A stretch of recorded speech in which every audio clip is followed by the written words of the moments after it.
Buenas tardes a los que ya entraron. Vamos a esperar unos minutos, ¿no? Que se sumen los compañeros.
Hola,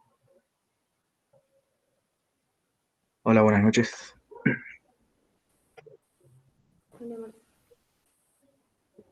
¿Cuánto suele ser en la clase? Yo vi en el acta, son como 13, ¿no? eh,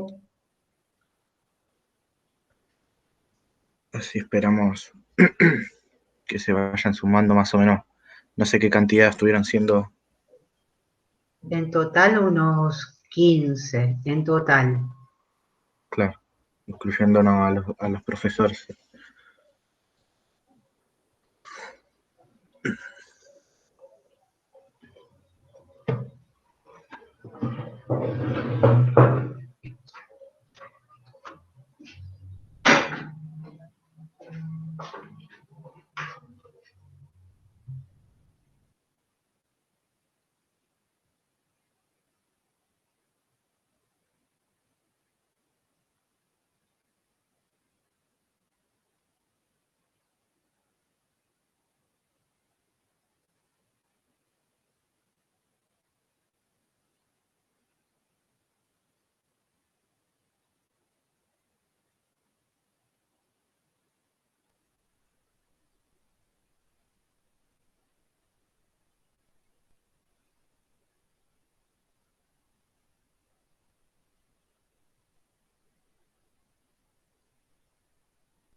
Bueno, buenas noches a todos.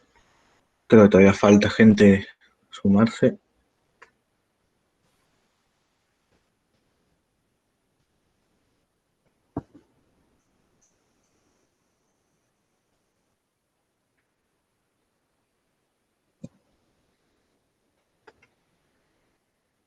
Bueno, mientras van entrando los compañeros, les pregunto, bueno, cómo han venido llevando la cursada, los temas.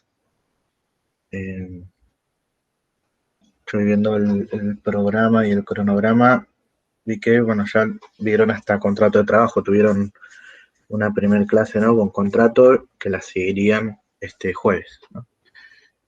Igualmente, si tienen dudas de lo visto hasta el momento, pueden preguntar también, o de los temas anteriores. Hoy nos toca hablar de las modalidades contractuales, ¿sí? Entonces vamos a partir un poco de ver cosas que ya conocen y a partir de ahí vamos avanzando en los temas de hoy, ¿no? Entonces, si ustedes quieren arrancar preguntando algo, abrimos esta. Sobre modalidades contractuales hay como algunos capítulos, ¿no? En el contrato. ¿Te estás refiriendo a la ley?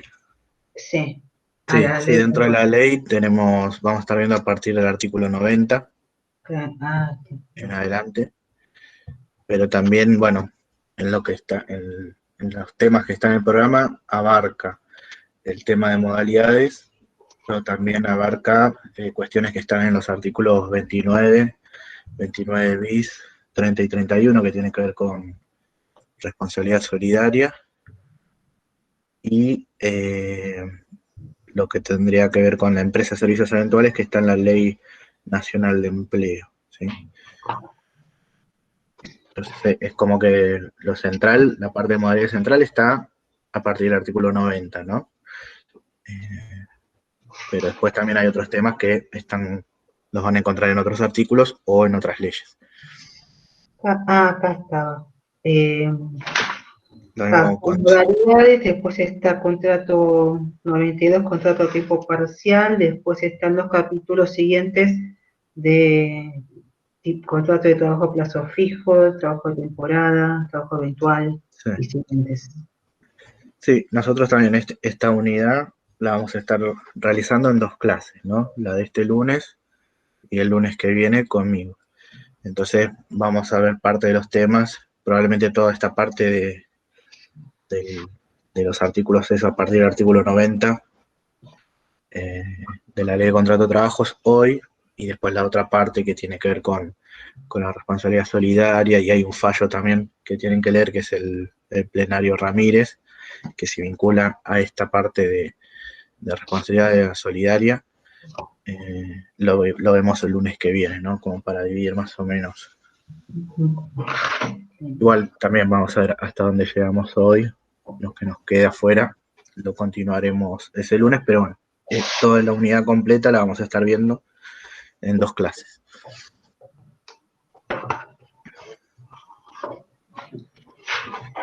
Veo que ya se van sumando más. Bueno, igualmente va a quedar grabada para que después los que no hayan podido estar la puedan consultar. Así que vamos arrancando. Primero, bueno, vieron ya concepto de contrato de trabajo, ¿tienen alguna duda? ¿Les resulta claro? O sea, fueron a leer la ley para ver si parecía del texto legal, si les ofrecía alguna dificultad en la comprensión o no. Claro, se separó en dos partes, sobre lo que es el concepto de trabajo que tiene sus... Y después, por otro lado, están las cláusulas.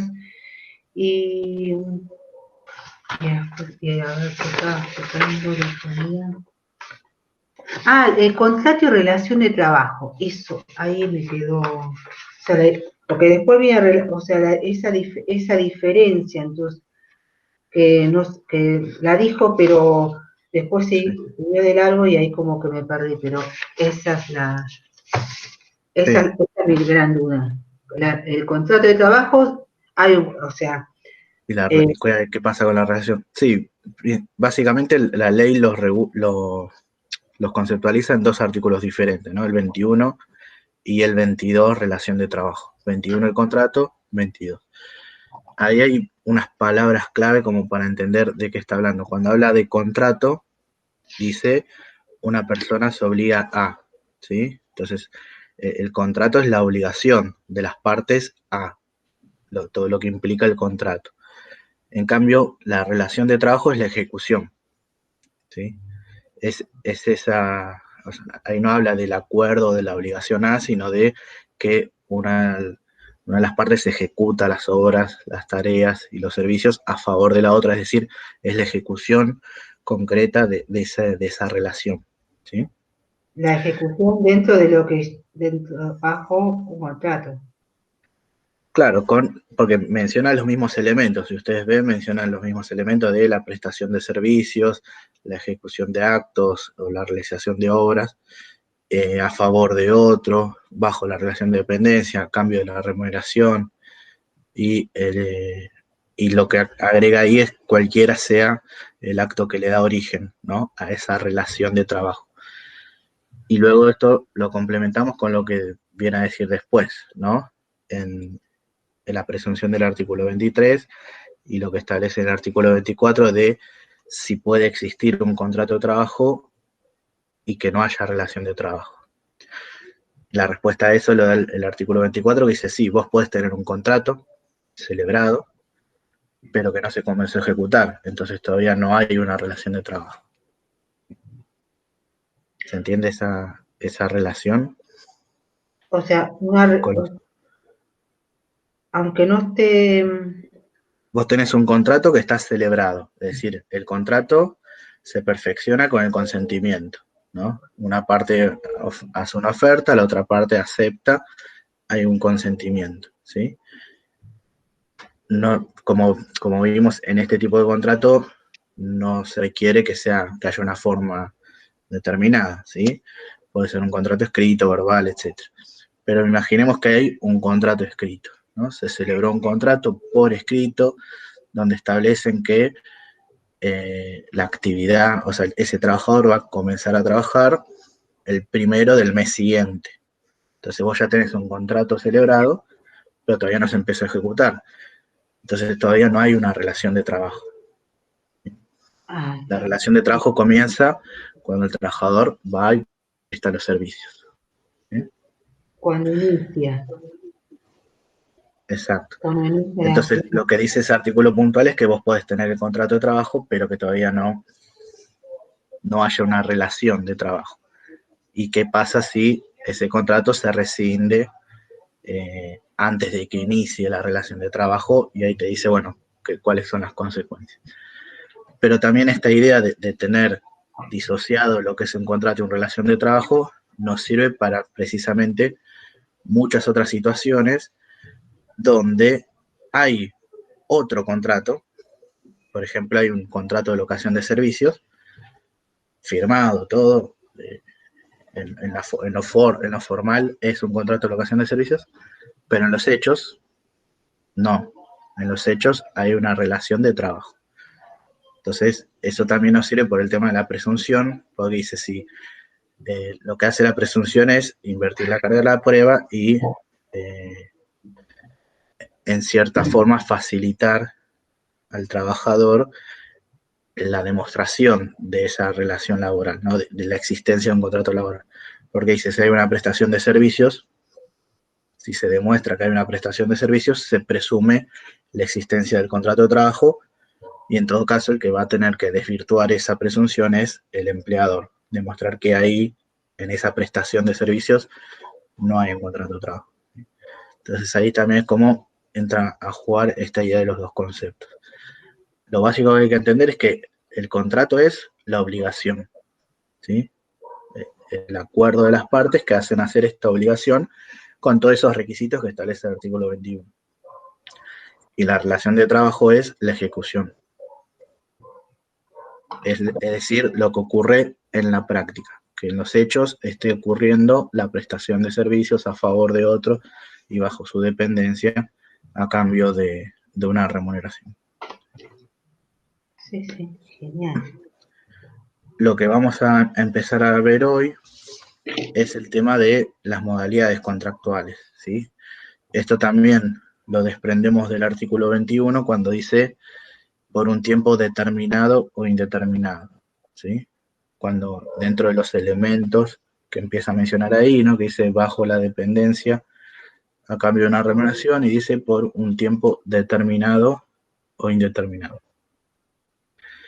Esto quiere decir que ya en el propio concepto se expresa esto, que el contrato puede tener un plazo o no.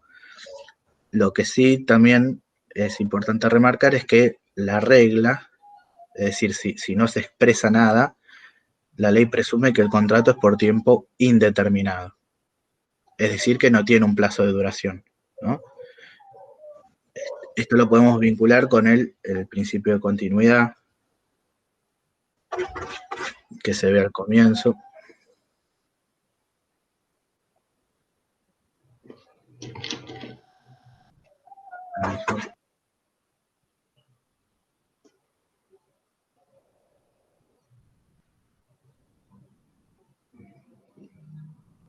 Bueno. WhatsApp. Ahí volví. Ah. Bien. Le decía, lo vinculamos al principio de continuidad con esta idea de que la relación laboral, es decir, el contrato, está pensado para perdurar en el tiempo, ¿sí? Lo que generalmente se establece es que el contrato de trabajo tendría que continuar hasta que esté en condiciones el trabajador de acogerse a los beneficios de la seguridad social, ¿no? Es decir, la jubilación, hasta que junte la cantidad de años de trabajo y la edad necesaria para ponerle fin a la relación laboral por jubilación, ¿no?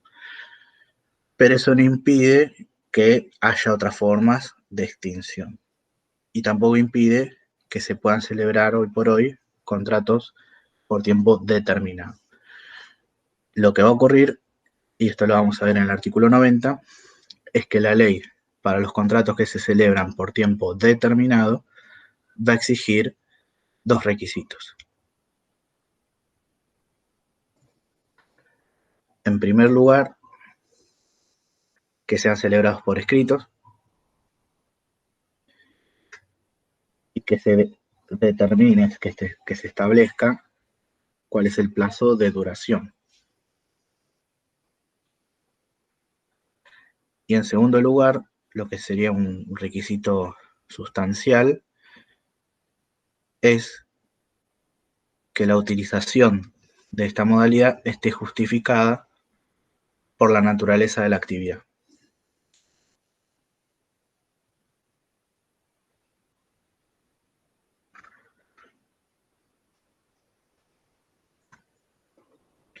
Entonces, una primer gran división que hacemos en lo que tiene que ver con las modalidades contractuales es distinguir si un contrato es por tiempo indeterminado o si un contrato es por tiempo determinado.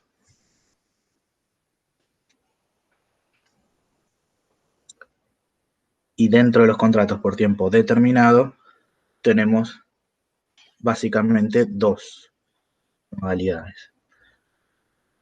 Una que es el contrato a plazo fijo y la otra que es el contrato eventual.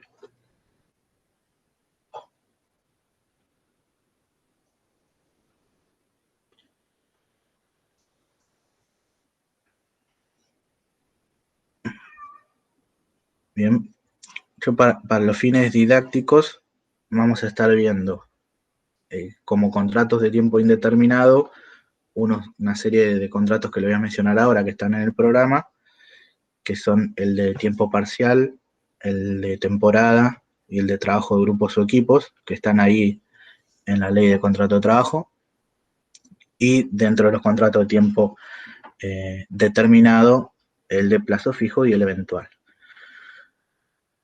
Y hago esta aclaración porque usted puede llegar a encontrar en algún manual o en algún otro material que utilicen de estudio, de que vos, en realidad en la práctica, vos podés tener un contrato que sea a tiempo parcial, que se refiere a la extensión de la jornada, y que a la vez sea de plazo fijo, es decir, que esté acotado en el tiempo, su duración. ¿Se entiende? O sea, no es contrario a la ley que se combinen esas dos cuestiones. Pero desde el punto de vista didáctico, lo que tiene que quedar bien claro es que los contratos por tiempo determinado son solo dos. O es plazo fijo o es eventual. ¿Sí? Después, si se combina con alguna de las otras variaciones, en caso de ser de plazo fijo y además es a tiempo parcial o además es un trabajo de grupos o equipos, por ejemplo, podría pasar, pero no hace a la esencia de ese contrato, que es de plazo fijo. ¿Se entiende? Es determinado porque es de plazo fijo. ¿Bien? Entonces, para diferenciarlo, lo vemos así separados, cosa de que a ustedes les quede como en el registro que los contratos por tiempo determinado son el contrato a plazo fijo y el contrato eventual. Entonces, vamos a arrancar por los otros, ¿no? Por los que englobamos en contratos de tiempo indeterminado.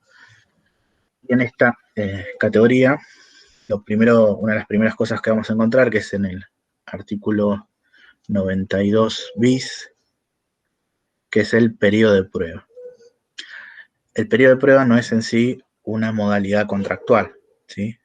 No es un tipo de contrato a periodo de prueba, sino que lo que se entiende como periodo de prueba es que todos los contratos por tiempo indeterminado, salvo uno, que es el contrato de temporada, y la ley propiamente se encarga de especificarlo, todos los contratos por tiempo indeterminado se entienden que comienzan con un periodo de prueba.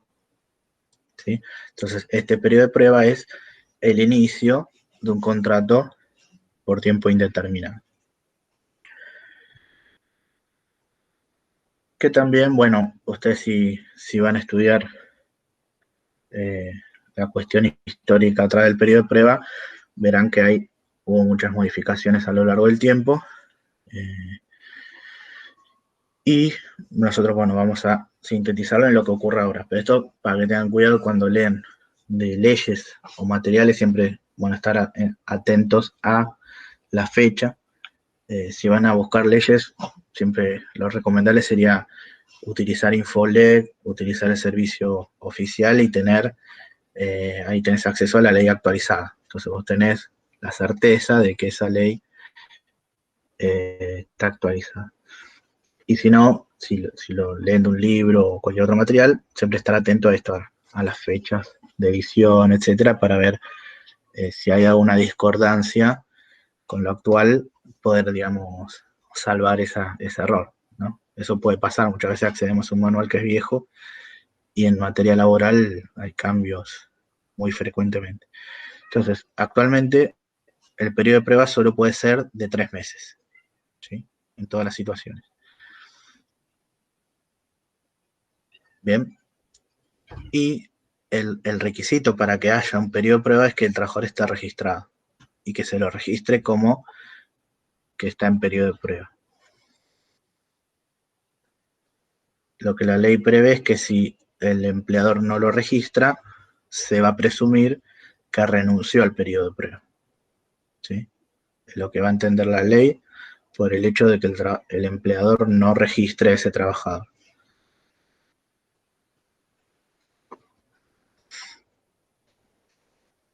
Bien. Y como le decía, dura solamente 3 meses, pero el trabajador tiene prácticamente los mismos derechos que cualquier otro trabajador que haya superado el periodo de prueba. La única diferencia va a radicar en que se puede extinguir ese contrato sin expresar causa y sin abonar indemnización por el despido. Y va a tener la obligación el empleador de preavisar.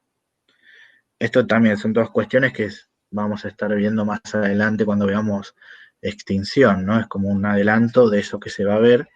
Quizá también va a cerrar un poco más cuando se vea eso, pero quizás también es algo que ustedes conocen, o de la práctica, o de la vida, no sé. el tema del preaviso, bueno, es un aviso anticipado de esa extinción, ¿sí? Que lo tienen que hacer ambas partes, tanto el trabajador como el empleador, previo a rescindir unilateralmente el contrato, ¿sí? Es como también, más allá que es un requisito legal, tiene que ver con la buena fe y esta idea de que tanto el trabajador pueda buscar otro trabajo y el empleador pueda buscar un reemplazo de esa persona que renuncia, ¿no? Entonces, en el caso del periodo de prueba, ese preaviso es el más acotado, es de 15 días, pero ¿qué pasa? Si no se otorga ese preaviso sí se indemniza. O sea, no le van a tener que indemnizar la situación de despido, ¿no? Que sería el artículo 245, la indemnización por antigüedad, pero sí, si no le otorga el preaviso, le va a tener que indemnizar esos 15 días que no preavisó. ¿Se entiende? Pero bueno, la particularidad del periodo de prueba es que no hay, no existe el derecho del trabajador a cobrar una indemnización por la extinción sin causa, por el despido sin causa, dentro de esos 3 meses. Y cuando se superan los 3 meses, automáticamente ya pasa, o sea, no se necesita firmar un nuevo contrato ni hacer una nueva registración ni nada, o sea, ya supera los 3 meses, continúa trabajando y continúa el contrato por tiempo indeterminado, ¿sí? No es necesario renovar, firmar, hacer nada, o sea, ya existe un contrato por tiempo indeterminado, pero esos 3 primeros meses son a prueba, ¿sí? Hasta ahí vamos bien. Y les decía, el único contrato por tiempo indeterminado que no tiene periodo de prueba es el contrato de temporada. ¿Les suena algo este contrato de temporada? ¿Han escuchado alguna vez? ¿Se imaginan de qué se puede estar tratando? Hola, profe, son los que se hacen así en la costa, más o menos cuando es temporada de trabajo. Tiene que ver con eso, sí, esas son actividades que reúnen esas características. Digitador de datos para elecciones políticas. Ahí podría ser, ahí quizás la diferencia es que es algo que no se da todos los años, sino cada 2, por ejemplo. Ah, Podría tener. La particularidad del contrato temporada es que, en primer lugar, es una actividad que no se realiza durante todo el año, se realiza en épocas determinadas, pero tiene una reiteración o un comportamiento cíclico, es decir, todos los años se repite. Por eso, generalmente, asociarlo con lo que tiene que ver con los trabajos de verano en la costa, es un ejemplo, o sea, porque tiene esta particularidad. Todos los años se repite, es cíclico, pero no se mantiene durante todo el año. Ahora bien, también van a encontrar en los manuales que se habla de contratos de temporada típicos y contratos de temporada atípicos. Es decir, los típicos sería lo que dijimos recién. Los atípicos vendrían a ser aquellas actividades que se realizan durante todo el año, pero en una época determinada del año se incrementa esa actividad. Entonces se va a combinar trabajadores que están todo el año y trabajadores que están solamente en esa época de incremento de actividad, ¿sí? No sé, imaginemos una heladería que está abierta todo el año y que en la época donde hace calor y la gente consume más helado, tiene mayor demanda de trabajo, entonces contrata trabajadores de temporada en ese momento, ¿sí? En esa época. Ahora bien, nosotros lo asociamos mucho con esto, lo de la época estival o el verano, pero en realidad puede ser cualquier otro caso, no es necesario que sea en esa época, porque En también depende. Bariloche, por ejemplo. Claro, tendrán otra época de temporada alta, será en otro momento. Después también piensen en lo que es las cosechas. Eh, si bien el trabajo rural no está regulado en sí por la ley de contrato de trabajo, es una de las que está excluida y tiene su propia regulación, pero ese tipo de actividades que tienen que ver con una época de cosecha, o una época de pesca, no sé, tiene que ver con ciclos de la naturaleza, se vincula mucho a esta idea de trabajo de temporada, ¿sí? Por eso, los ejemplos más directos que se nos vienen son estos trabajadores, los trabajos que surgen en la costa, en la época de vacaciones de verano, pero pueden encontrar otras variantes también. Pero la particularidad que se tiene que respetar es esto, que es una actividad que se realiza en una época del año, o que su pico máximo de actividad es en una época del año, si es la situación está atípica, y se repite de forma cíclica. Por eso es un contrato de tiempo indeterminado y no un contrato de tiempo determinado, porque continúa.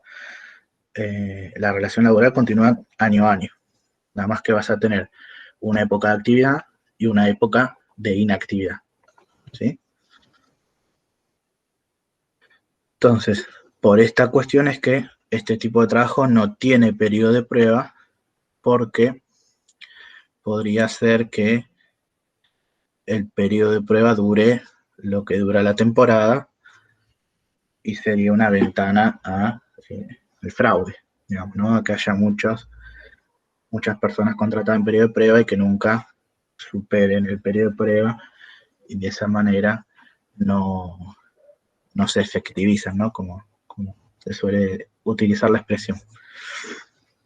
Entonces, por eso, en este tipo de contrato no hay periodo de prueba. Y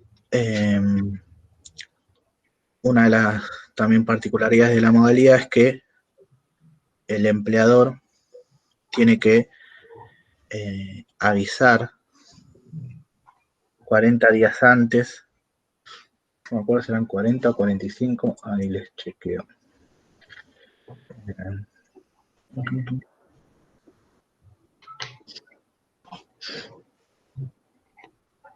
Temporada.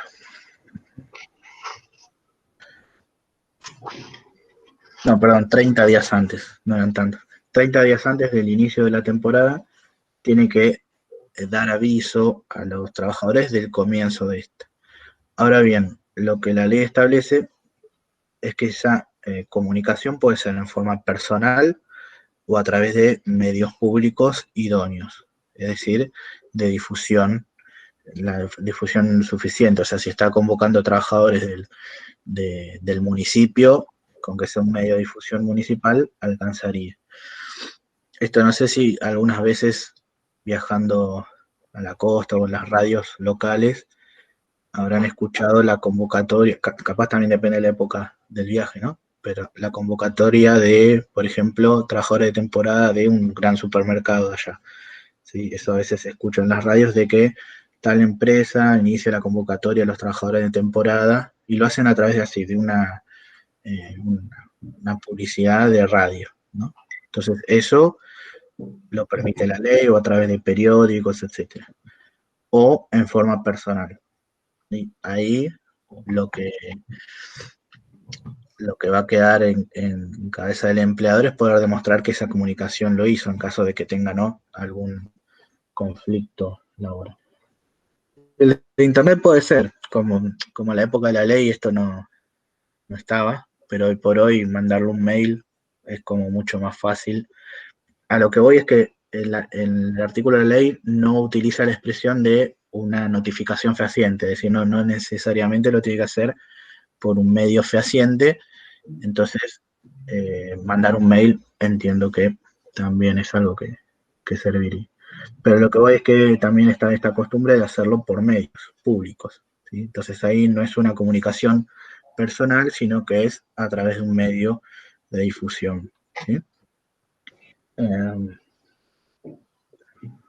Acá la expresión exacta que utiliza el artículo es notificar en forma personal o por medios públicos idóneos.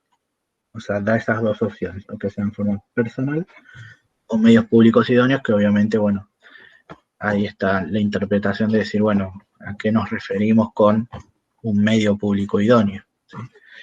La idea o lo que está detrás de esa idoneidad es que sea un un medio que tenga alcance suficiente, ¿no? Si vos estás convocando trabajadores de temporada que son de otras provincias, y vos lo haces en un medio público de esa provincia donde está la empresa, no sería idóneo, porque eso nunca le llega a los otros trabajadores. Esto, por ejemplo, en lo que tiene que ver con las cosechas, puede pasar porque hay grupos de trabajadores que van migrando de región en región y a veces pasan de provincia en provincia por el tema de que van yendo a donde están los trabajos, ¿sí? Y van haciendo esta rotación. Y lo mismo en el caso del trabajo en la costa, muchas veces los que trabajan no son gente que vive, a veces sí, pero también puede haber trabajadores que no vivan en el partido de la costa, por ejemplo. Entonces tendrían que comunicárselos de otra manera. Bien. Entonces tiene 30 días el empleador para comunicar, para hacer esta notificación, que no es una notificación fehaciente, sino una comunicación de que va a retomar la actividad, la temporada, antes, o sea, 30 días antes de que retome las actividades. Y el trabajador tiene 5 días para dar aviso de si va a continuar o no. ¿Sí? Acá también tenemos una cuestión que puede tener que ver con la buena fe, porque ¿qué pasa si el trabajador no responde nada? ¿No? Es nosotros en lo que tiene que ver, por ejemplo, con la extinción que vamos a ver más adelante, vemos que una forma de extinción es el abandono de trabajo, ¿sí? Que el abandono de trabajo se configura no solamente por la mera inasistencia, sino luego de que el empleador constituya en mora a ese trabajador que no se presenta a trabajar, ¿sí? Entonces, y esto lo conjugamos con esta idea, porque ¿qué pasa si dentro de esos 5 días el trabajador no responde? No dice nada, ni que va a ir ni que no va a ir. Tenemos otras disposiciones en la ley que establecen que los silencios del trabajador no se pueden interpretar en su perjuicio. Entonces, por cuestiones de buena fe y tomando todas estas disposiciones, el empleador lo que le convendría hacer es hacer una intimación en ese caso. Si no tiene respuesta, hacer una intimación para estar seguro de que la voluntad del trabajador, cuál es la voluntad del trabajador, ¿se va a reincorporar o no? Porque si no, podríamos tener estas cuestiones, ¿no? Que después el trabajador se presente a trabajar y el empleador le diga, no, como no confirmaste, no, tomé como que habías renunciado y bueno, y que haya algún conflicto legal en ese caso, ¿no? Por eso el empleador, para evitarse futuros juicios, lo que convendría hacer es que intime. O sea, si no obtiene la respuesta en esos 5 días, que haga una intimación y ahí trabaja sobre certezas y no sobre suposiciones. Bien. Pero bueno, la ley habla de esto, ¿no? Si no, tiene que manifestar la decisión dentro de este plazo de 5 días. Le establece que lo puede hacer por escrito o presentándose directamente a trabajar, etc. Pero no habla de nada de que cuál es la consecuencia si no se presenta, ¿sí? En ningún momento este artículo dice, bueno, si no responde dentro de los 5 días, se extinguió el vínculo. No lo dice. Entonces, el empleador tiene que ser muy prudente antes de considerar hacer eso, ¿sí? Caso contrario, dice, si el empleador no hace la notificación esta de los 30 días, ahí sí, este comportamiento de no notificarle y avisarle para que se retomen las actividades, se puede tomar como una extinción, ¿sí? Como un despido indirecto. O sea, va a tener las consecuencias de un despido sin causa. El no tener esta notificación que te avisa que va a recomenzar la temporada, ¿sí? Cuestión importante respecto a esto y lo que tiene con extinción, en el contrato de temporada se va a contar como antigüedad solo el tiempo trabajado dentro de la temporada, ¿sí? O sea, el periodo de inactividad no computa para la antigüedad. ¿Se entiende? Entonces eso como cuando veamos el 245 vamos a ver que se calcula en base a la antigüedad. Entonces es importante eso, esta cuestión respecto al contrato de temporada para el momento de la extinción. Comprender que los periodos de inactividad no se computan. Luego, respecto a las vacaciones, obviamente el trabajador también tiene derecho a vacaciones pagas, pero estas van a comenzar a gozarse una vez finalizada la temporada, ¿sí? No se pueden gozar las vacaciones en el medio de la temporada, sino cuando finaliza la temporada, ahí se pagan las vacaciones, ¿sí? Siempre las vacaciones se pagan en forma anticipada a gozarlas, ¿sí? Y ahí tiene sus vacaciones ya finalizada la temporada, ¿sí? O la época de actividad. ¿Hasta ahí bien?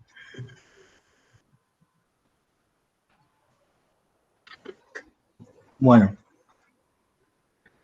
creo que de esto no me quedó más nada.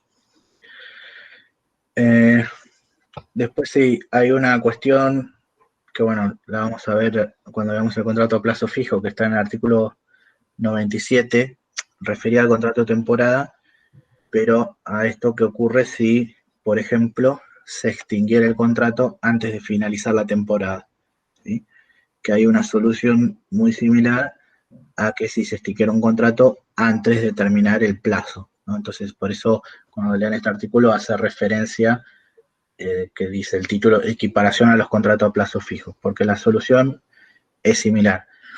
O sea, si tenés un despido sin causa, ¿sí?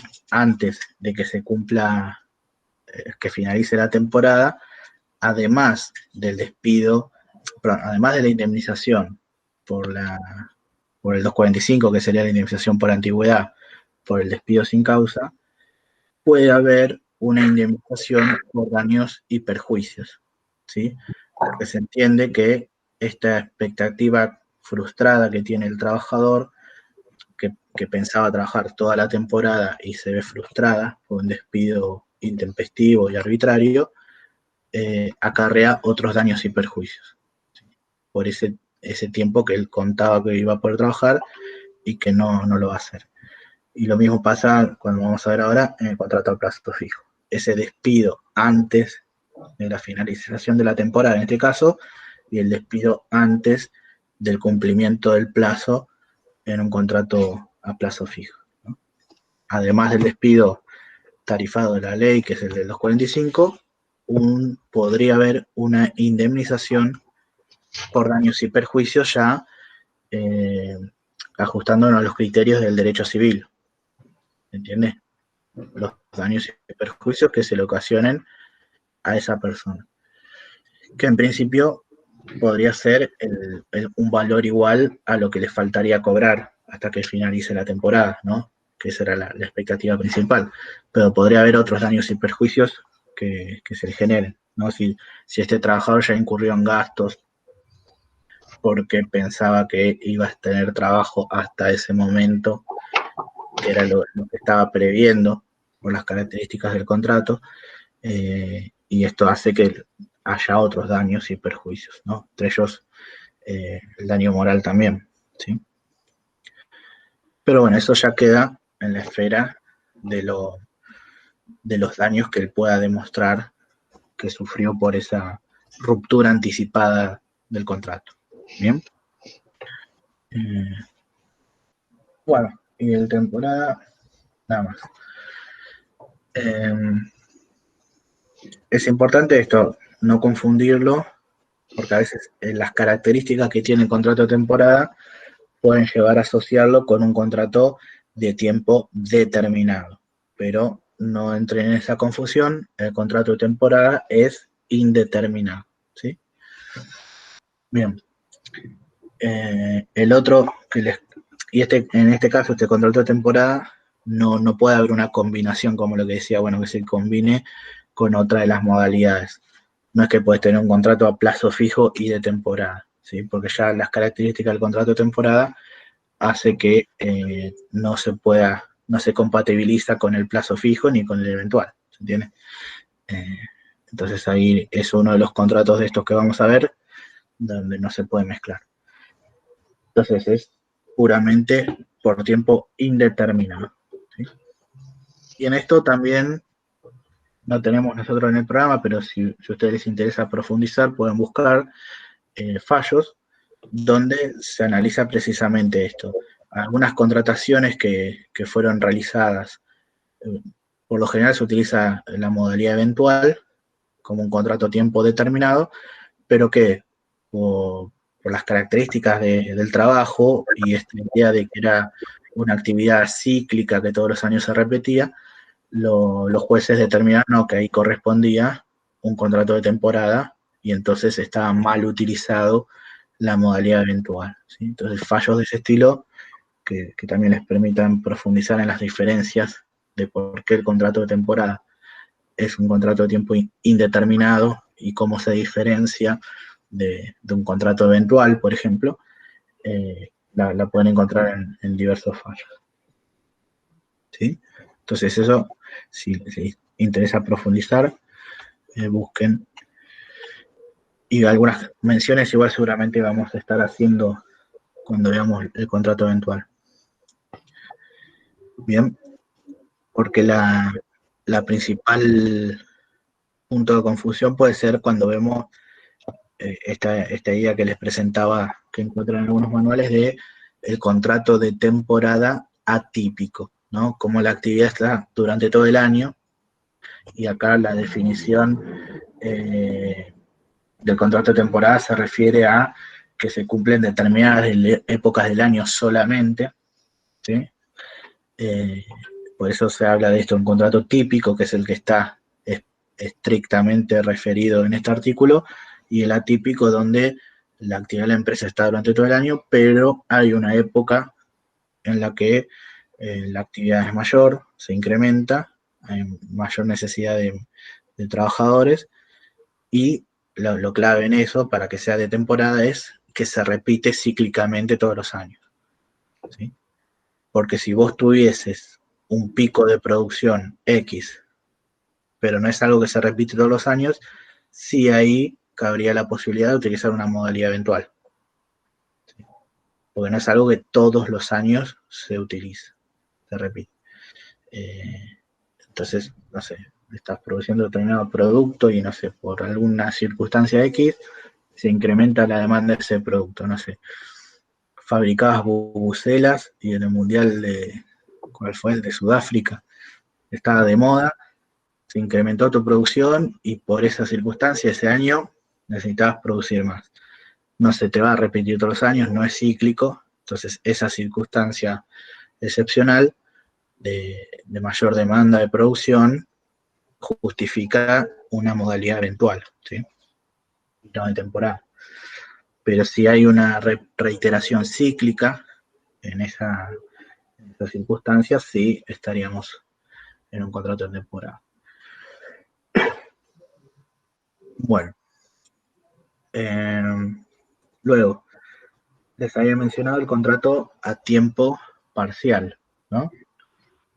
Como les había adelantado, el contrato a tiempo parcial, la particularidad de esta modalidad contractual es la duración de la jornada, ¿sí? Nosotros todavía no vimos jornada de trabajo, pero quizás muchos sabrán que tenemos, bueno, una jornada máxima, ¿sí? De 8 horas diarias, 48 horas semanales. Lo que establece este contrato a tiempo parcial, ¿sí? Que quizá muchos lo mencionan como part-time, ¿no? Utilizando la expresión extranjera, pero bueno, en la ley, cuando nos refiramos como tiempo parcial, porque es la denominación que utiliza la ley, y lo que nos refiere es que va a haber un contrato a tiempo parcial cuando se celebre por una jornada que no exceda las 2/3 partes de la jornada máxima legal o convencional. Quiero decir en qué artículo tenemos esto. Artículo 92 ter. ¿Sí?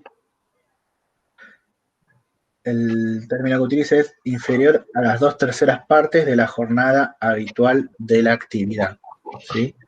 Entonces va a depender mucho. O sea, nosotros tenemos una jornada máxima legal, pero puede haber actividades donde la jornada máxima no sea la que dice la ley, sino la que establece un convenio. Que obviamente el convenio va a poder establecer jornadas más reducidas, ¿no? No más extensas. Pero podría ser que establezca una forma diferente de redistribuir las horas, no sé. Entonces los convenios también pueden tener incidencia en lo que tiene que ver con la limitación de la jornada. Entonces en cada actividad va a haber que analizar eso. Que no supere las 2/3 partes de esa jornada habitual, ¿sí? Y esto luego implica que la remuneración sea proporcional a esa jornada. Igualmente los aportes que se realizan, las deducciones, también van a ser proporcionales.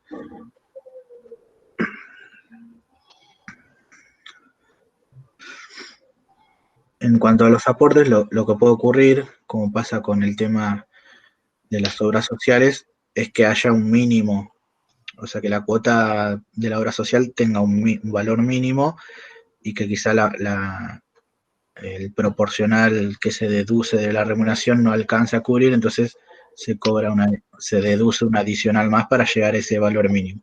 Pero eso va a depender de, bueno, de cuál es el valor de la remuneración en ese caso, ¿sí? Cuál es el importe. Pero en base, todos los porcentajes de deducción se hacen en función de la remuneración la bruta, ¿no? La remuneración bruta que figura en el recibo de sueldo, y en este caso la remuneración bruta va a estar reflejando una proporción, un valor proporcional al tiempo que se está trabajando, ¿se entiende?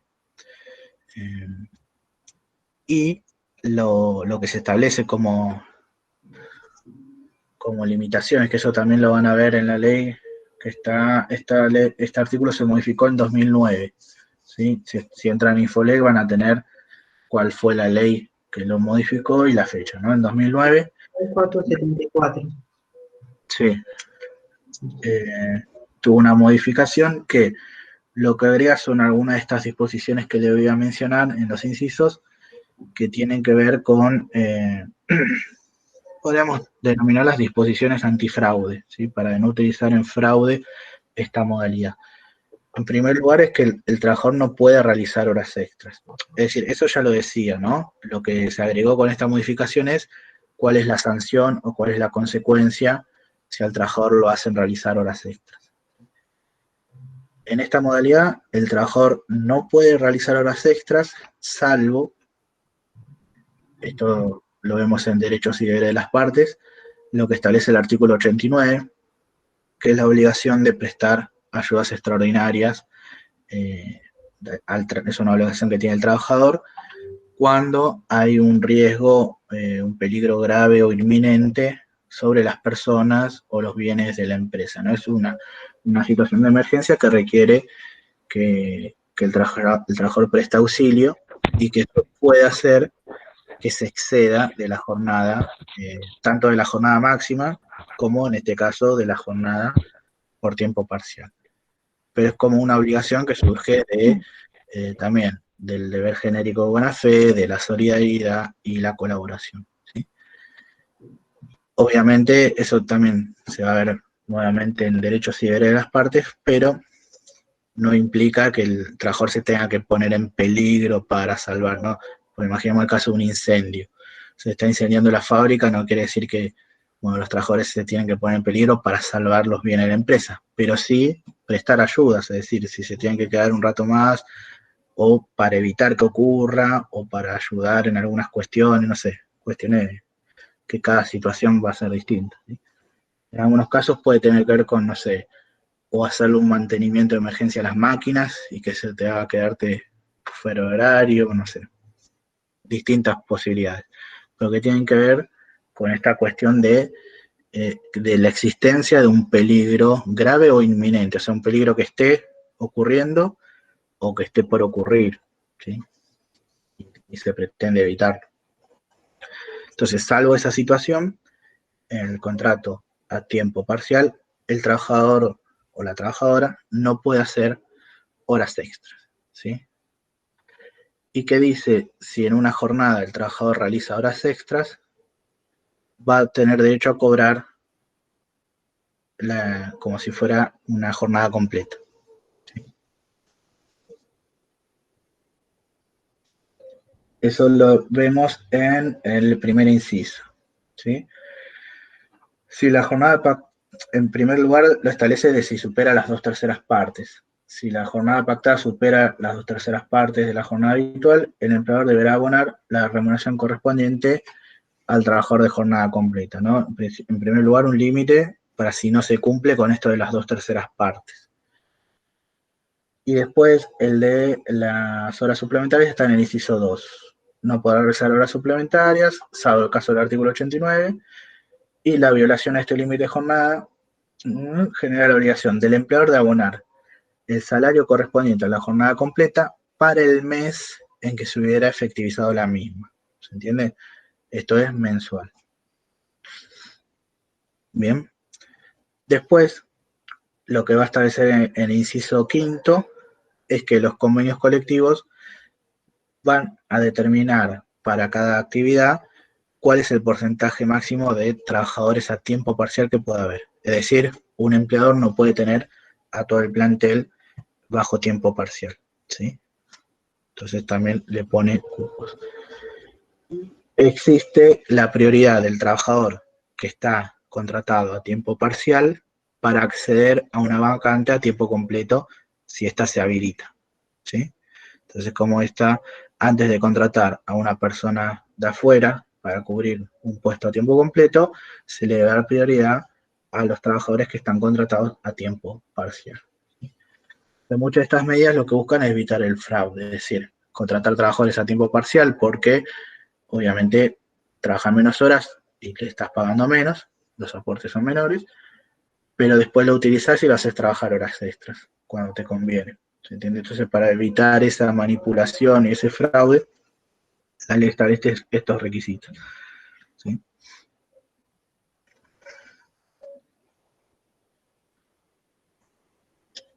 ¿Se entiende?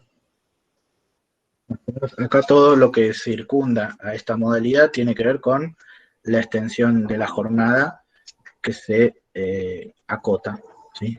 Este es un contrato como cualquier otro, la única diferencia, el tiempo por el cual se celebra no puede superar las 2/3 partes de la jornada habitual, ¿sí?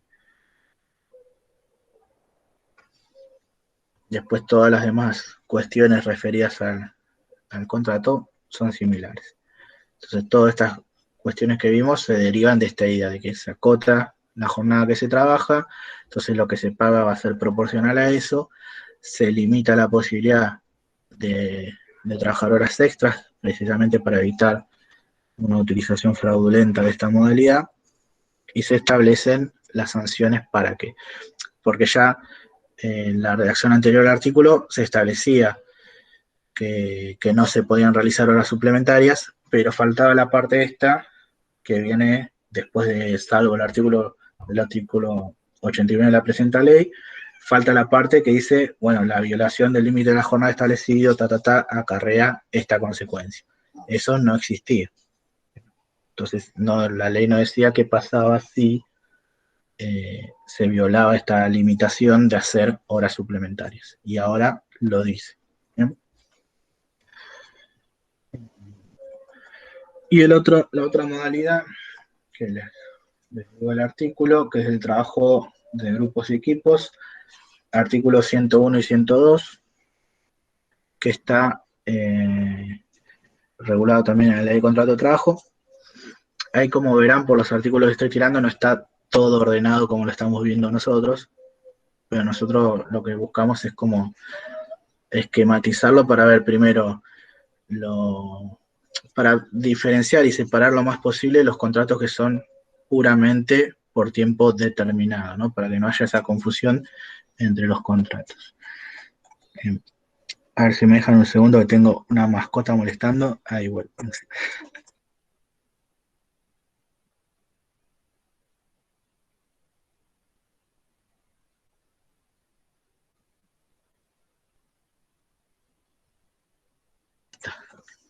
ya la sacrifiqué.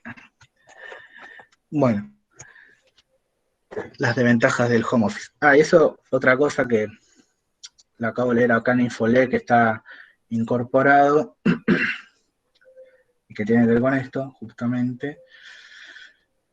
Recién lo leí, ¿dónde está?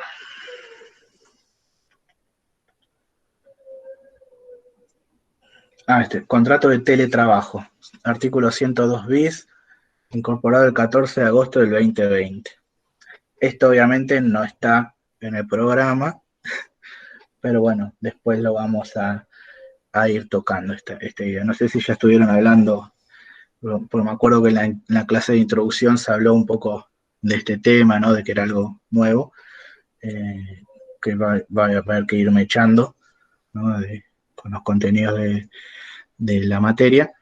No estaban previstos obviamente en el programa, pero bueno, acá lo tenemos incorporado, que esto yo recién me di cuenta, como en el capítulo de las modalidades, ¿sí? Directamente, que lo teníamos antes. Bueno, después volvemos sobre eso. El contrato de trabajo de grupos y equipos, le dije, artículos 101, 102.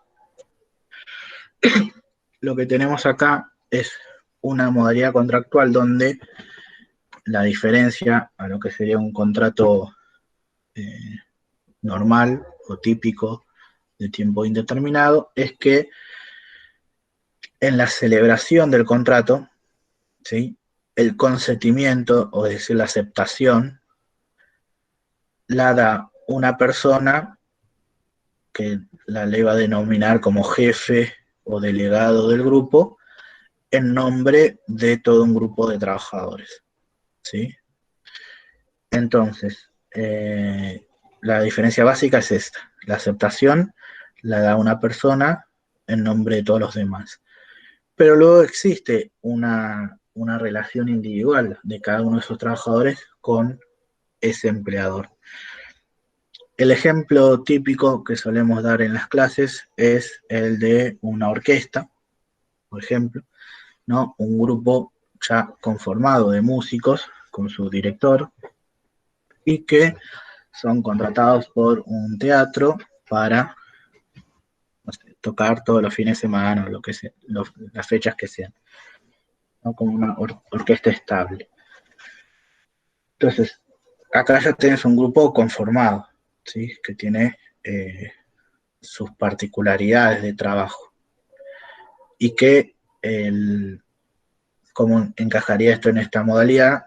En este caso, el que sería el director de la orquesta presta el consentimiento, el acuerdo para trabajar en este teatro en nombre de todos los demás. Pero luego hay un contrato individual de cada uno, ¿sí? Algunas de las cuestiones que tiene esta modalidad implican que se puedan pactar remuneraciones individuales o colectivas, ¿sí? Es decir, si las remuneraciones se pactan en forma colectiva, luego entre los trabajadores se tienen que distribuir en función de lo que hizo cada uno o el aporte que tuvo cada uno en ese trabajo, ¿sí? Entonces abre esa posibilidad de que las remuneraciones se pacten de forma individual o colectiva. O sea, lo distinto sería que sean en forma colectiva. Si se pactan en forma individual, es muy similar a lo que sería un contrato individual, ¿no?, de trabajo. Otra cuestión a tener en cuenta es que si uno de los integrantes del grupo decide irse, en primer lugar, obviamente tiene la libertad de hacerlo, renuncia. Lo que se va a determinar ahí es que si las remuneraciones eran pactadas en forma colectiva, ahí va a haber que hacer el cálculo de, bueno, qué era lo que le correspondía a esa persona por el trabajo realizado, y cobra eso, ¿no?, para su liquidación individual. Pero luego existe la obligación del jefe o delegado del grupo de buscar un reemplazo que reúna las mismas cualidades que el trabajador que se fue. Pero la decisión final de incorporarlo o no es del empleador. Es decir, el jefe o delegado del grupo tiene que buscar un reemplazo. Volviendo al ejemplo de la orquesta, se le va un pianista, tiene que buscar otro pianista, no un bajista, alguien que toque la guitarra u otro instrumento. Va a necesitar un pianista y que, bueno, más o menos reúna, o sea, si bien cada persona es distinta y todo eso, pero que reúna las aptitudes necesarias para tocar en esa orquesta, ¿no? Las mismas cualidades de su formación para tocar como el que se fue. Pero la decisión final de contratarlo o no va a ser del empleador, ¿sí? No es que decide el jefe y delegado y lo incorpora y ya está, sino que la voz final la tiene siempre ahí el empleador. Y otra cuestión que puede ocurrir es que el empleador decida contratar auxiliares para ese grupo, ¿sí? Es decir, personas que van a contribuir al trabajo que realiza ese grupo, pero que no integran, ¿no? No sé, eh, las personas que arman lo que sería, coloquialmente se les llama plomos, creo, pero bueno, los que arman todo ponen los instrumentos, ponen el sonido, etcétera, eso, o los sonidistas, no sé, los que se encargan de esas otras tareas accesorias a lo que haría la orquesta, pero que no forman parte del grupo. Entonces, ese personal auxiliar no participa de esa remuneración que se haya pactado en forma colectiva y obviamente, bueno, la relación laboral la tienen con el empleador. ¿Bien? Entonces, la característica de este trabajo de grupo de equipos es básicamente en cómo se presta el consentimiento para perfeccionar este contrato, que lo hace uno en nombre de un grupo, y estas particularidades de qué pasa si se pactan remuneraciones en forma grupal, colectiva, y qué pasa si se va un integrante del grupo y hay que buscar un reemplazo, ¿sí? Eh, Más allá de eso, no tenemos grandes diferencias con estas cuestiones. ¿Hasta ahí se entiende? ¿Alguna duda, alguna pregunta? Yo por ahora todo perfecto. Bien. De estos tres que vimos hasta ahora, por lo general, el que puede generar más confusiones es el de temporada, ¿no? Por estas cuestiones que le decía antes que por sus características a veces se lo piensa como un contrato de tiempo determinado y no lo es, ¿sí? En el resto no suele haber mucha dificultad. Y ahora sí, pasamos a enfocarnos puntualmente los contratos de tiempo determinado, ¿sí? Entonces, en esta cuestión revisitamos el artículo 90. Recuerden, el artículo 90 arranca diciendo: el contrato de trabajo se entenderá celebrado por tiempo indeterminado. Esto es lo que se vincula a los que les decía antes, ¿no? Que se va a presumir que el contrato es por tiempo indeterminado, salvo que se cumplan estas dos circunstancias, que son los dos requisitos que les decía antes. Uno que tiene que ver con la forma y otra que tiene que ver con la sustancia del contrato. En lo formal dice, tiene que ser celebrado por escrito y se tiene que expresar el tiempo de la duración, ¿sí? Entonces se tiene que establecer cuánto va a durar este contrato. Bien. Esperen que entró otra mascota.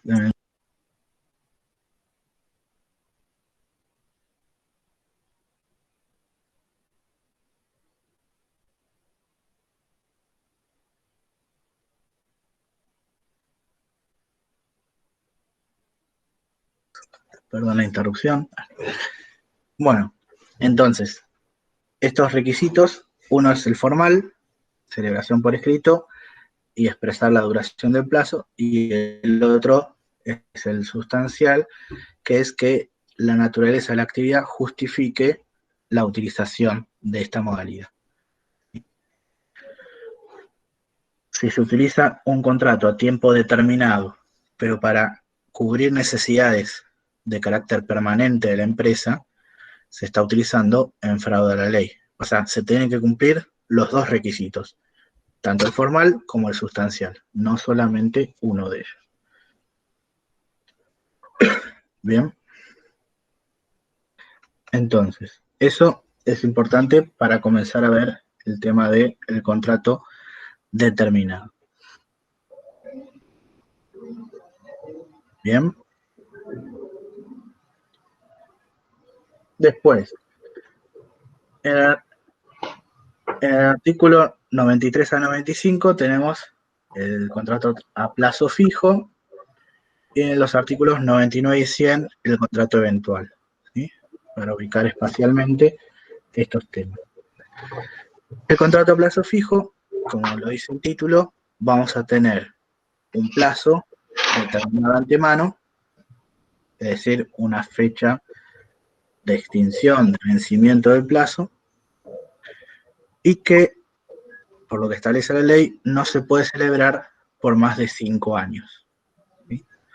No tiene una duración mínima, sí una duración máxima. No puede superar los 5 años. Bien. Luego, cuando se supera en su celebración el año, al vencimiento de plazo va a haber una indemnización. Es decir, si el contrato no supera el año, cuando se llega al vencimiento de plazo, no hay ninguna indemnización, se extingue, finalizó.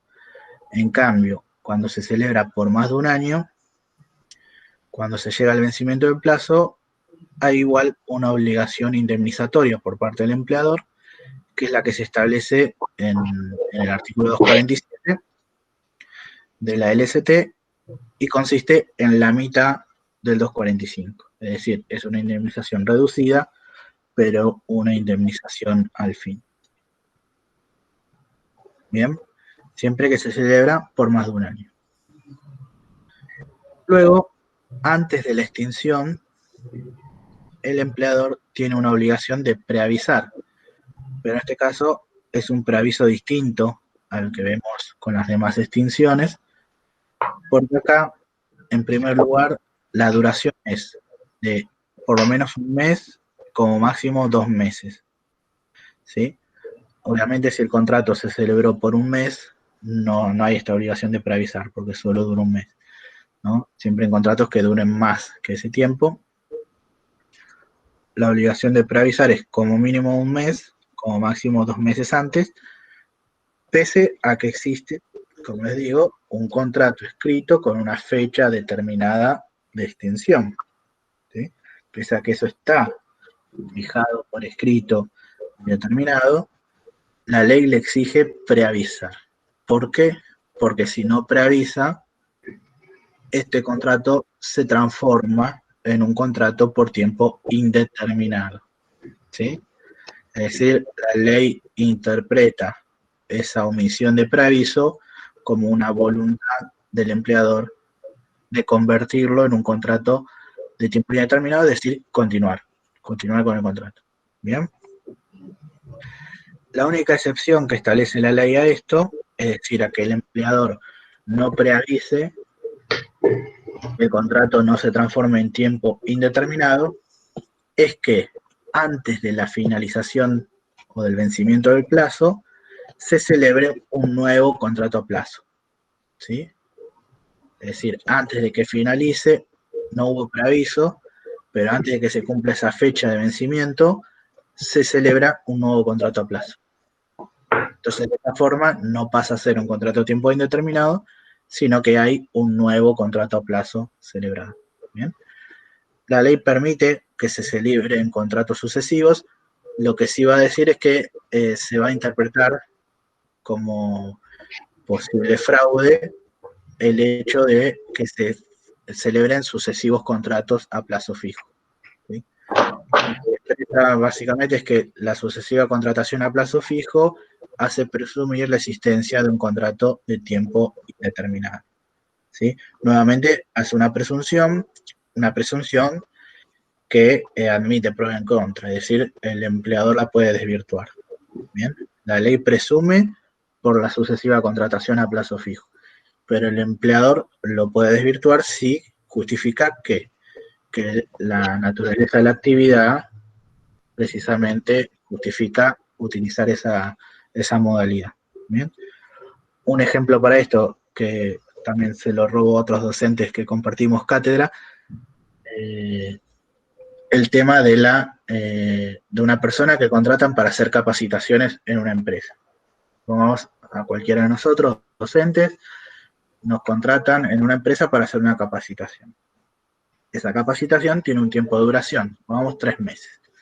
Bien, se cumplió, se finaliza el contrato.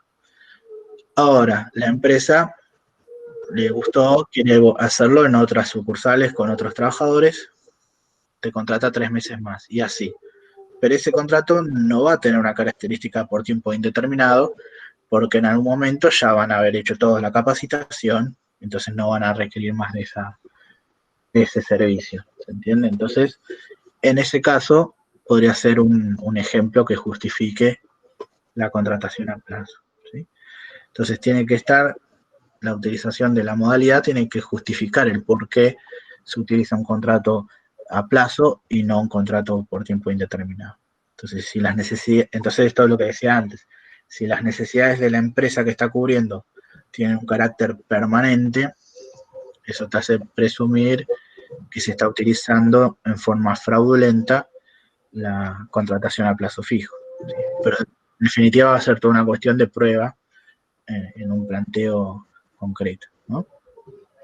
Pero una de las cosas, esta presunción que la ley plasma a raíz de la sucesiva contratación, es como también una especie de disposición ante fraude, ¿no? Porque va a decir, la ley, al observar este comportamiento, va a presumir que hay un contrato indeterminado. El empleador puede demostrar que no es así, ¿no? Bien. Y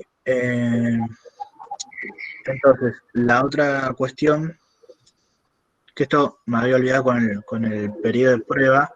Con el periodo de prueba hay disposiciones también ahí en el 92 bis que son similares con el hecho de si el empleador contrata para el mismo puesto, efectivamente personas en periodo de prueba. Eso hace presumir que hay un fraude del empleador, ¿no? Profe, sí. se cortó, no entendí la última frase de nada, disculpe. No sé si le pasó, pero yo por lo menos cortó. Capaz un problema de la señal. ¿Ahí se escucha? Sí. Bien. No, les decía de algo que me había olvidado con el periodo de prueba, que está en el 92 bis, que también establece varias disposiciones así antifraude.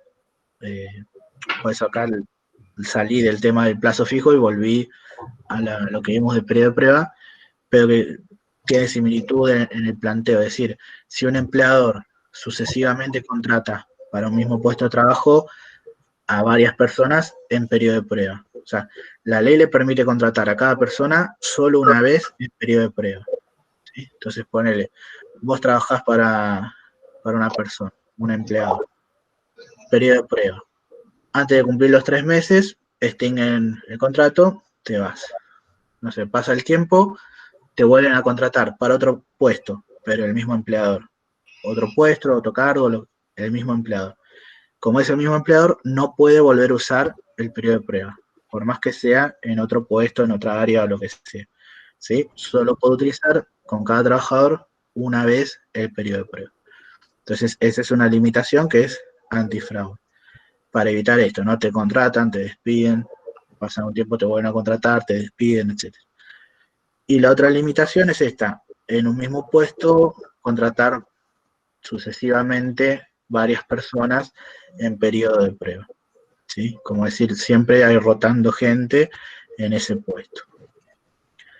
Y eso hace que nunca haya una persona efectivizada. Entonces la ley de ese comportamiento también presume que hay un fraude a la ley laboral, ¿no?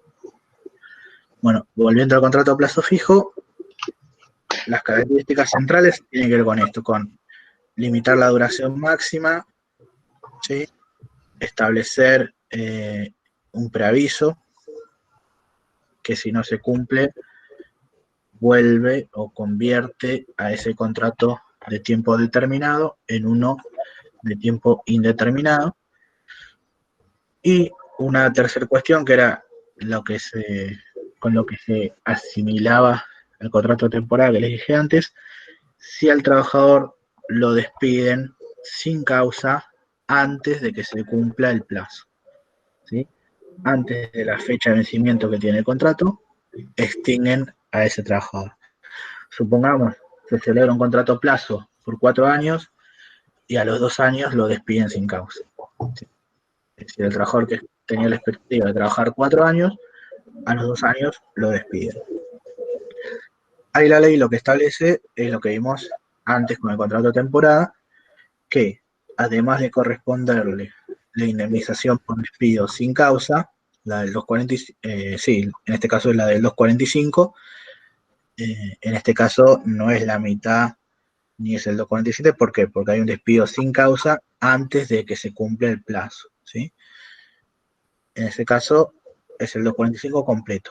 Pero además, por esta circunstancia de que hay un despido antes del cumplimiento del plazo, la posibilidad de que el trabajador reclame daños y perjuicios. ¿Se entiende hasta ahí? En este tipo de casos, la solución siempre puede ser, o en algunos casos se ha planteado de esta manera, que dentro de esos daños y perjuicios se pague el tiempo que falta para completar el plazo, ¿sí?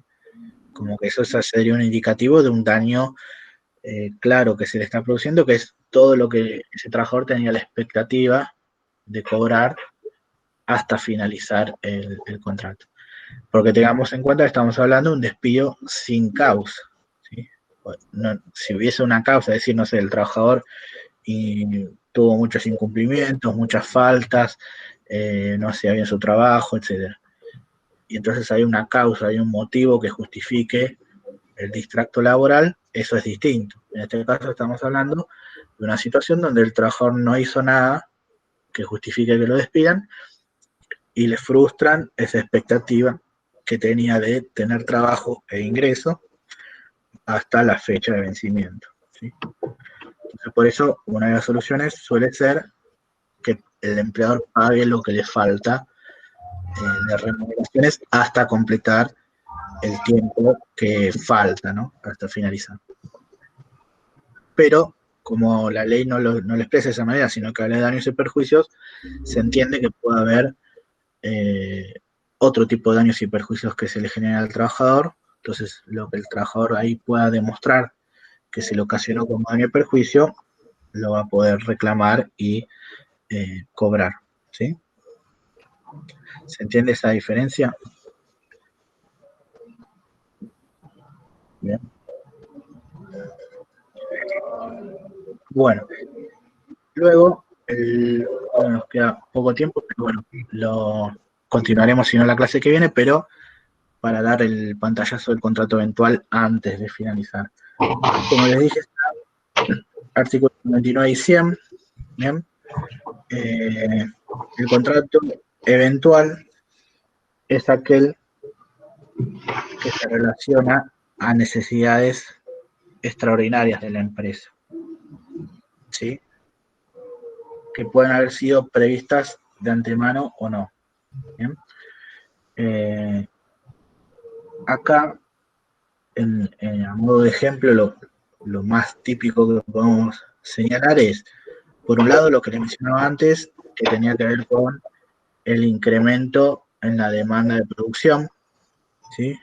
Imaginemos una fábrica que hace pelotas y en determinada época, en determinado momento, la demanda de ese producto se incrementa, necesita más trabajadores para hacer frente a esa demanda.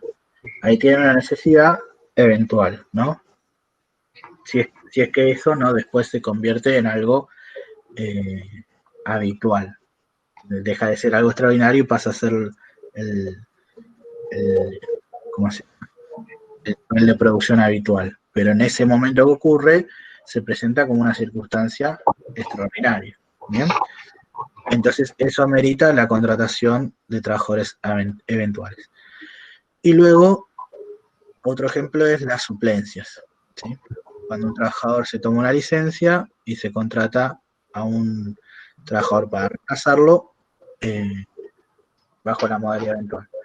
Ahí también, dependiendo de la situación, se podría utilizar el plazo fijo, ¿no? Si vos sabés exactamente cuánto dura la licencia. Pero en ese caso, como muchas veces es difícil determinarlo, o por más que vos tengas una fecha, podría ser que no se respete, ¿no? Cuando se trata de problemas de salud, o incluso en las licencias por maternidad, que vos tenés un plazo, no sé, la mujer también podría solicitar excedencia, o podría tener algún problema de salud derivado del nacimiento y que haya una licencia por enfermedad. Entonces, se pueden plantear diversas situaciones. Entonces, por lo general es recomendable la modalidad eventual cuando se trata de hacer suplencia.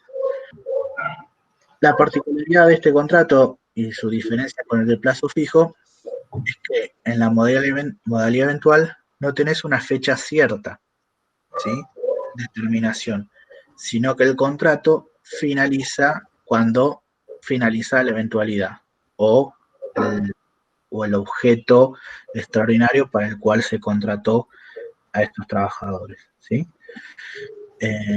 También se puede utilizar, por ejemplo, en la promoción de eventos, no sé, cuando hay muchas empresas que participan, no sé, o en ferias o en otro tipo de actividades que sirven para promover los productos o servicios, se contratan trabajadores eventuales para estar en esos stands o atender a esos eventos, ¿sí? Que, o sea, tranquilamente la empresa lo puede hacer con sus trabajadores de tiempo indeterminado, pero es una actividad también donde se justifica la contratación eventual, ¿sí? Como es solo para esa circunstancia, se entiende justificado. Y así, diversos, o sea, estos son ejemplos solamente, no es que está acotado solo eso, pero sí tiene que cumplir estas características que les decía.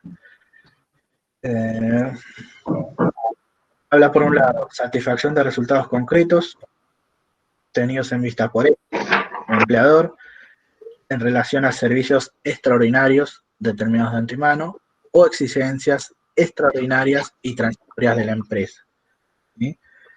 Entonces acá, esto también es una expresión, el tema del transitorio, ¿sí? Por esta misma idea que les decía, nosotros lo englobamos como contrato de trabajo a tiempo determinado. Pues van a poder encontrar autores que opinan que le ponen el nombre de contrato transitorio en vez de determinado. ¿Por qué? Porque no tiene una fecha cierta determinada en mano, ¿sí? Pero sí se sabe que es un contrato que no es de tiempo indeterminado, sino que es transitorio. Entonces, ya sé que por lo general nosotros lo englobamos, lo encasillamos en contrato de tiempo determinado, por más que vos no podés saber de antemano exactamente la fecha en que va a finalizar, ¿sí? Pero bueno, también se van a poder encontrar que se los denominen contratos transitorios, es perfectamente válido. Lo que hay que atender en esta circunstancia es qué es lo que justifica que se utilice esta modalidad, ¿sí? Esta idea de las circunstancias extraordinarias, ¿sí? Trabajos concretos relacionados con actividades extraordinarias que se le presentan al empleador. En un momento refiere a las que son previstas de antemano, pero también ante circunstancias que sean extraordinarias, como la cuestión esta de el incremento en la demanda de productos o servicios que ese empleador, que tengan que ver con el giro del empleador, ¿no? Pues yo el ejemplo lo puse con fábrica, pero en realidad también vale lo mismo para si el empleador en realidad lo que ofrece son servicios, pero se incrementa la demanda de esos servicios, ¿sí?, en determinado momento y de una forma extraordinaria, es decir, algo que no está planificado para perdurar en el tiempo, ¿sí? Y que el empleador tampoco sabe cuándo va a finalizar estrictamente, ¿sí? Entonces finalizan esos contratos cuando desaparece la circunstancia extraordinaria que los hacían hacer, o cuando se concreta la actividad. Si se trata de una actividad concreta que tiene que realizar, como lo que decía esto de las promotoras o los promotores en algún evento, finaliza el evento, finalizó el contrato, ¿se entiende? En otros casos, como la demanda extraordinaria, no es que se contrata para una actividad concreta, sino para toda esa circunstancia de necesidad extraordinaria de la empresa. Entonces, cuando termine esa necesidad extraordinaria, terminan los contratos. No vas a tener una fecha cierta y determinada de antemano, pero sí el trabajador va a saber que se lo contrata de forma transitoria, o por lo menos eso tiene que quedar claro en el contrato, ¿entiendes? pues si no podríamos tener ahí también algún problemilla. Hay impedimentos que un trabajador que ingresa como eventual, luego continúe y sigue siendo un contrato de trabajo indeterminado. O sea, la ley, obviamente, eso no lo impide, no lo prohíbe, ¿sí? Entonces, eso podría ocurrir. Entonces, si bien vos no tenés una fecha de terminación, también hay indicios que te pueden llevar a tomar o a detectar cuando se utilizan en forma fraudulenta. ¿No? Si vos tenés un contrato eventual que ya lleva 5 años y no pareciera ser que haya una situación extraordinaria que dure tanto tiempo, o no se puede justificar por qué esta situación extraordinaria o cuál es la situación extraordinaria que amerita tener una persona tanto tiempo, esa duración hace presumir. Ya cumplimos el horario. Bueno, igual continuamos el lunes que viene, ¿sí? Terminamos de redondear el eventual. Yo también lo dejé para el final porque nos conecta directamente con lo que nos falta ver y ya entramos en el tema de responsabilidad solidaria, que son las empresas de servicios eventuales, ¿sí? Si quieren adelantar lectura, busquen ese tema, está en la Ley Nacional de Empleo, ahora no me acuerdo los artículos, pero creo que era 70 y pico o 80 y pico, en la Ley Nacional de Empleo, empresas de servicios eventuales, ¿sí? Vamos a agarrar con eso, artículo 29, 29 bis de la LST, artículo 30 y artículo 31 de la LST. Y también el 27 y 28, por lo que vi que vemos socio empleado y auxiliares del trabajador. Son todos supuestos que tienen que ver con la responsabilidad solidaria, con la interposición de personas, ¿sí? Que están también en la misma unidad que estamos viendo. Y lo otro que nos faltaría también, transferencia y cesión de personal, está en el ST, ahora no me acuerdo del artículo, pero está en un capítulo aparte, ¿sí? Transferencia del contrato de trabajo y cesión de personal, ¿sí? Son dos cuestiones diferentes. Entonces, todos esos temas, para si quieren ir adelantando, los vemos el lunes, ¿no? Y obviamente, bueno, el lunes, si les quedan dudas de lo que vimos hasta este momento, que para recordar, arrancamos del artículo 90 al 102 bis, ¿sí? Artículo 90 al 102 bis, está todo este tema de modalidades que vimos recién, y bueno, después la clase que viene continuamos con lo que nos falta para completar la unidad. Y ya no los molesto más, quedan liberados. Bueno, Gracias, profe. Gracias, profe. los que puedan descansar o los que sigan estudiando, bueno, éxitos. Gracias, profe.